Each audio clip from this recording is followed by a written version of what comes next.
asalaamaaleykum codec yi maa ngi leen di ziar bu baax donc man la Cheikh Ndiaye ma reveniraat sur un peu l'utilisation du fichier de compilation codec. C'est vrai que envoyé naa fichier yi depuis démb mais dama ne woon dinaa def une vidéo accompagner ko fichier bi pour ñu mën a gën a comprendre comment ça se passe. Donc je pense que waxoon naa nañu créer benn dossier ñu tuddee ko synthèse codec Darou Mouhty par exemple. Me voilà donc dans le dossier bi ma créé ma tuddee ko synthèse codec Darou Mouhty. Maintenant vous voyez que dans ce fichier synthèse yi ma jot synthèse yëpp ñu ngi ci biir dossier bi donc synthèse yëpp en plus de synthèse yi maa ngi am aussi la synthèse donc codec de Darou Mouhty 1 bi moo nekk nii donc le fichier de compilation. Donc damay commencer par tijji le fichier bi ensemble.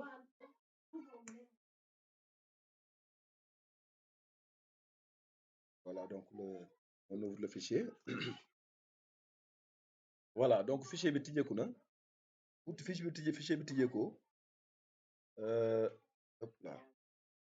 Donc fichier bi tijjeekoo on active le contenu. Donc à chaque fois bu fichier bi première ouverture daf lay demander à chaque nga activer le contenu. Donc il faudra donc activer le contenu parce que sinon bouton yi duñu dox. Donc ici ma ñëw fii j'active le contenu. Voilà, donc su ma activer contenu bi automatiquement fichier bi dafay dem en affichage plein écran. D'accord, donc à droite defal naa leen fii le guide d'utilisation. Voilà, comment on doit utiliser donc le fichier. Maintenant, ici, nous avons deux boutons. Am nañ le bouton tout importer ak le bouton passer par la compilation école par école.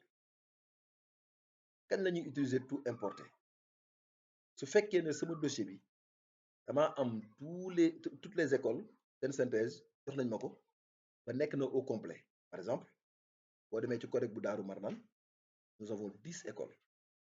Maintenant bu fekkee ne 10 écoles yëpp joxe nañ seen synthèse codec Daaru Marnaan moom day nekk au complet. À partir de ce moment-là bu ko neexee mu cliquer sur le bouton tout importer.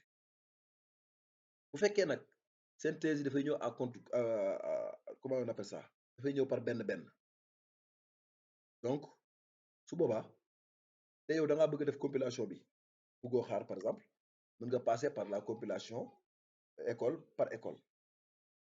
Je commence par la compilation tout importer par exemple. Je clique sur le bouton. La machine me dit assurez-vous de mettre toutes les synthèses écoles en version Excel dans un même dossier avant de cliquer sur tout importer. Waaw mooy li ma leen waxoon da ngeen war a jël synthèse yi nga xam ne école yi jox nañ leen ko en version Excel ngeen def ko ci benn dossier ñu nekk dans un dossier boo xam ne duñ ko bokk ak kenn ñoom kese ñoo fay nekk. Je clique sur OK. Donc la machine me demande ici de sélectionner le dossier contenant donc les synthèses. Mon dossier man se trouve dans le bureau. Je clique sur bureau. Je cherche mon dossier.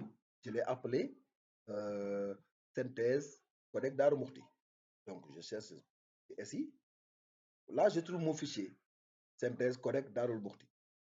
Je sélectionne le dossier et je clique sur OK. Puis boo fi ñëwee bul def double clic boo defee double clic daf lay ubbil un dossier vide doo gis dara donc fii waroo def double clic bu la indilee dossier bi rek ba nga sélectionné ci il faut cliquer sur le bouton OK. boo defee OK machine bi nekk di tourner mu ngi chercher fichier yi mu ne ma importation terminée. Voulez-vous consulter le rapport détaillé? Moi je clique sur oui. Je veux consulter le rapport. Là il me dit Maud Habib OK. C'est-à-dire que il a vu le fichier de Maud Habib et il a copié les données de Maud Habib, il a collé dans ma synthèse codec. Et le fichier utilisé s'appelle synthèse école Mohamed Habib trimestre 1. Ensuite, Darou Mouhty 2, fichier non trouvé. Maud Aobal, fichier non trouvé, etc. Maintenant, FA Bouchra, il dit OK. Et fichier utilisé, c'est synthèse école FA Bouchra trimestre 1.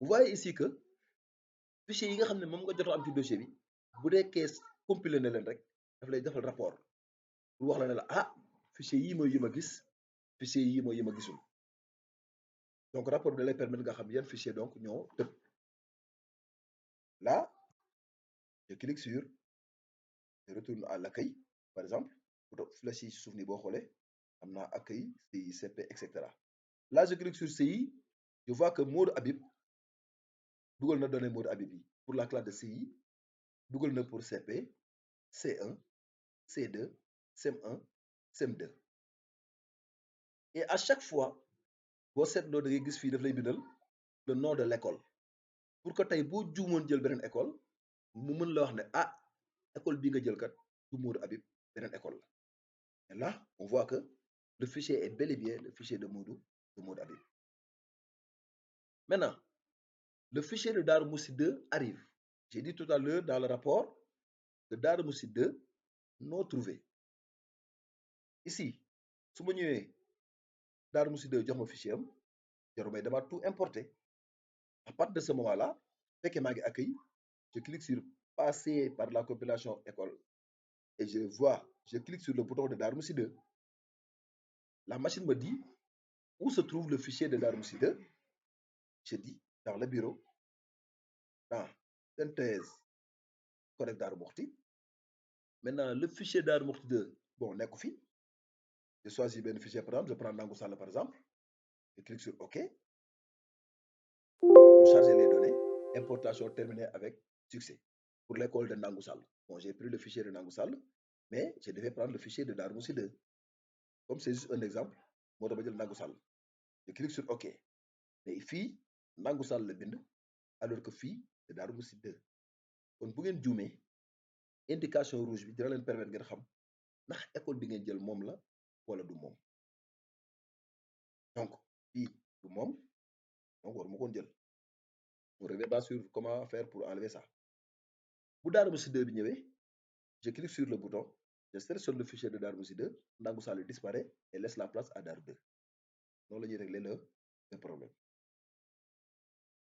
lii mooy synthèse bi nga xam ne moom la codec ki war a def mu tudd compilation semi automatique pourquoi semi automatique parce que mënoon nañ am une compilation 100% automatique boo xamante ne laal pour sax du ci am mais comme yegguñu foofu ma defal leen bi nga xamante ne je l'ai après une compilation en un clic vous cliquez sur le bouton et rapidement vous avez donc la compilation du codec ak seen image bi yaaji bi ma leen defal nga tëdd jaaxaan bës sa benn bouton rek noonu yëpp daal di wàcc ni ma leen ko diggee woon noonu lañ ko jéem a defee yëpp ku ci am jafe-jafe comme ni ma ko waxee sànq mën nga maa woo ñu jokkoo ci échanger toujours ngir liggéey bi gën a baax gën a ñoŋ ma leen sant di leen gërëm bu baax a baax jërëjëf